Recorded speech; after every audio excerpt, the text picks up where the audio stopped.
Hi friends, welcome to my channel. இது ஒரு சின்ன ஷேரிங் தான்.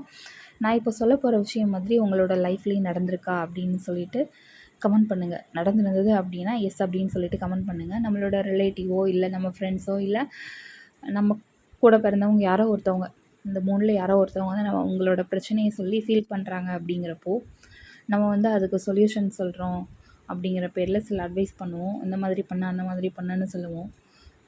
ஒரு சிலர் வந்து அந்த கான்வர்சேஷன் வந்து ஃபோன்லேயே பேசிவிட்டு அதுக்கடுத்து அவங்களோட ஒர்க்கை பார்க்க போயிடுவாங்க.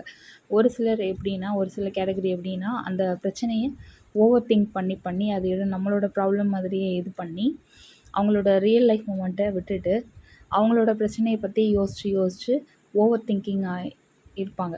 அந்த ப்ராப்ளம் கொடுத்தவங்களுக்கு சொல்யூஷன் சொல்கிறேங்கிற பேரில் சில விஷயங்கள்லாம் பண்ண ட்ரை பண்ணுவாங்க. அப்படி பண்ணாலாவது அவங்க நம்ம பண்ணுறது தப்பு அப்படின்னு சொல்லிட்டு சேஞ்ச் பண்ணி நல்லா கொண்டு போவாங்க அப்படிங்கிற மாதிரி நம்ம திங்க் பண்ணுவோம். ஆனால் அது ரொம்ப தப்பு அப்படிங்கிறத நான் என்னோடய ரீசெண்டாக நடந்த ஒரு அனுபவத்தில் நான் சொல்கிறேன். அவங்கவுங்க பிரச்சனையை அவங்கவுங்க பார்த்துக்கட்டும், யாரும் தலையிட வேண்டாம். அப்படி உங்ககிட்ட வந்து சொல்லி ஃபீல் பண்ணாலும் ஜஸ்ட்டு பேசிவிட்டு அப்படியே விட்டுறது ரொம்ப நல்லது.